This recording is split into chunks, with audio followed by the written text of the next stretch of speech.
Welcome to the YouTube channel, Contact Center Knowledge Hub, your one-stop solution for expert guidance, best practices, and actionable knowledge in the world of contact centers. Explore, learn, and enhance contact center skills. Here's a structured breakdown of the key considerations for target setting of customer churn rate in a contact center. Let's put churn into perspective by looking at industry benchmarks. Telecom and subscription services. Here, monthly churn rates of 1 to 3% are typical. These industries face high competition and switching ease, so even small churn movements matter. Banking and insurance. These sectors usually see annual churn rates between 5 and 10%. Customers tend to be stickier because switching involves more complexity and trust. BPO and outsourced contact centers. In this space, churn targets are often linked to client contracts. Generally, less than 2% monthly churn is expected, keeping retention performance tightly controlled. Key insight: industry averages provide a starting point for target setting, but smart organizations adjust those targets based on their business model, customer profile, and competitive landscape. In short, know the benchmarks, but design your strategy for your reality. Let's talk about one of the most strategic lenses for managing churn: customer lifetime value, or CLV. High-value segments. When churn happens in high CLV customer groups, even a small percentage loss can mean a huge revenue impact. Losing one high-value customer often equals losing several lower-value ones. Targeting rule. That's why smart retention strategies set different churn goals for different segments. High-value or VIP customers should have tighter churn targets, while lower-value segments can allow slightly more flexibility. Example: you might aim for a 0.5% churn target for VIPs compared to 2% for mass-market segments. This ensures resources are focused where the financial impact is greatest. In short, not all churn is equal, and understanding CLV helps you protect the customers who matter most. Let's talk about why looking back is just as important as looking ahead, especially when it comes to churn reduction. First, review past performance. Start by reviewing churn data from the last 6 to 12 months. Trends over time reveal more than just numbers; they highlight patterns, seasonality, and root causes that may otherwise go unnoticed. Second, set progressive targets. Real improvement happens step by step. For example, reducing churn from 4% to 3% and then to 2.5% over consecutive quarters. This creates a clear and achievable roadmap that builds momentum. Third, avoid unrealistic jumps. Aggressive, unrealistic targets can demotivate teams and lead to short-term firefighting instead of sustainable improvement. Consistency always beats sudden spikes in pressure. In short, effective churn reduction strategies are built on data, trends, and realistic progress, not wishful thinking. Let's talk about why contact center capacity and maturity play a critical role in how realistic and achievable churn targets really are. First, agent experience and attrition levels. If turnover is high and experience levels are low, sustaining extremely low churn rates is often unrealistic. Stable, skilled teams are the foundation of consistent customer experience. Second, technology adoption. Without modern tools like AI-powered routing, predictive analytics, or CRM integration, achieving ambitious churn targets becomes an uphill battle.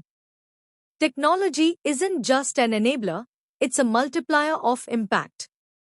Third, WFM capability. Weak forecasting, poor shrinkage control, or reactive scheduling make it much harder to sustain service levels.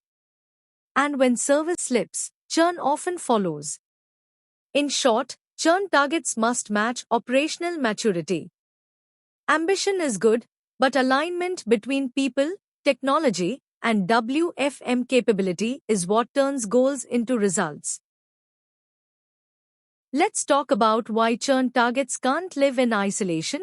They must be tied to customer experience metrics. To set realistic and achievable goals, link churn targets to leading indicators like service level, because long waits lead to frustration.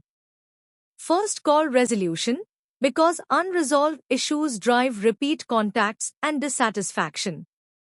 Customer satisfaction, because happy customers stay. Net Promoter Score, because promoters advocate while detractors churn.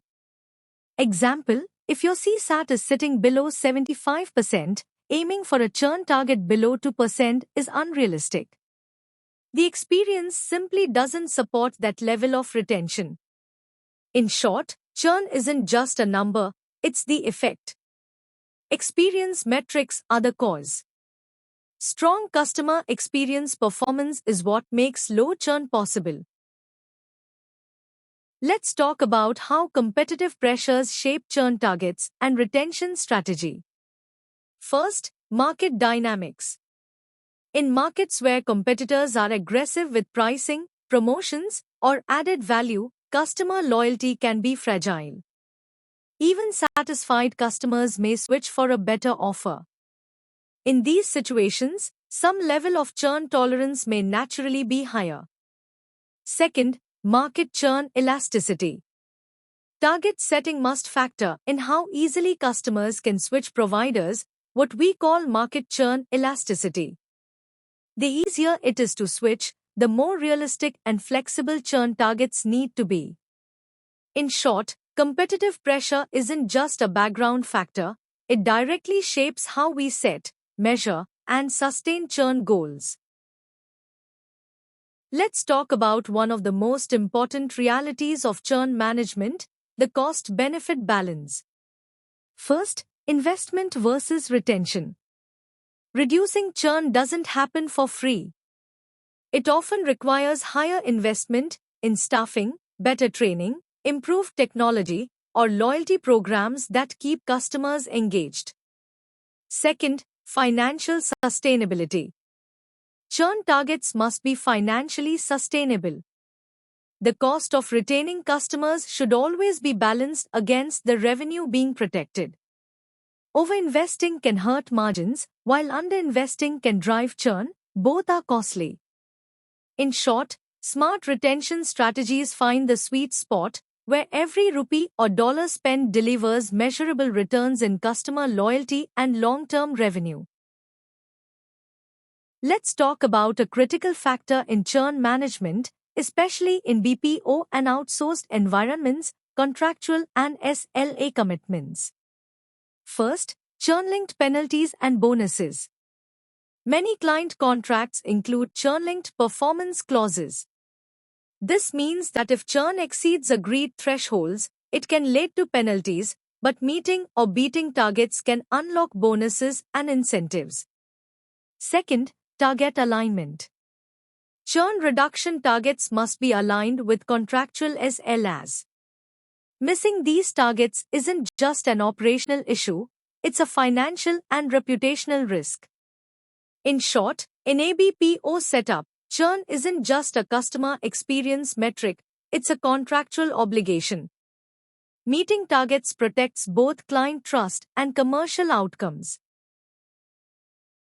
Let's talk about how external factors can influence churn, often in ways that are beyond operational control.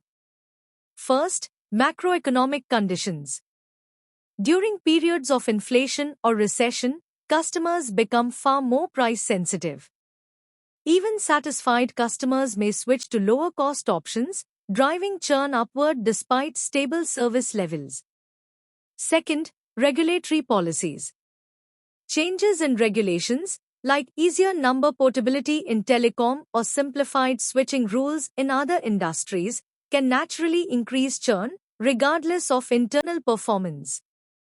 Key insight: Churn targets should be flexible enough to account for these external shocks. What's important is not to overreact to factors you can't control, but to adapt strategy intelligently around them. In short, external forces shape the playing field, but smart planning ensures they don't define the outcome. Let's talk about why the time frame of measurement matters when setting and tracking churn targets. Monthly versus quarterly versus annual. Short-term targets, like monthly churn, highlight operational impact. They give fast feedback on performance shifts and allow quick corrective actions.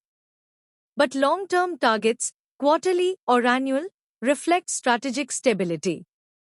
They smooth out temporary fluctuations and show the bigger picture. Best practice. Track monthly churn for day-to-day operational insights. But set quarterly or annual targets for leadership alignment and strategic decision-making.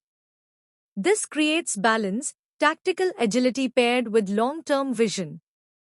In short, how you measure churn matters just as much as what you measure. The right timeframe keeps teams focused, aligned, and realistic. In summary, setting churn targets isn't about picking a single number. It's about balancing multiple factors, industry benchmarks, CLV sensitivity, operational maturity, customer experience linkages, and financial sustainability. Targets must be realistic so they're achievable, progressive so they drive continuous improvement, and segmented so they reflect the value of different customer groups. The goal is to push performance forward without breaking morale or hurting profitability. When targets are set smartly, they don't just measure success, they create it. Thanks for watching my YouTube channel, Contact Center Knowledge Hub. If you found this helpful, don't forget to like, share, and subscribe for more insights. See you in the next video.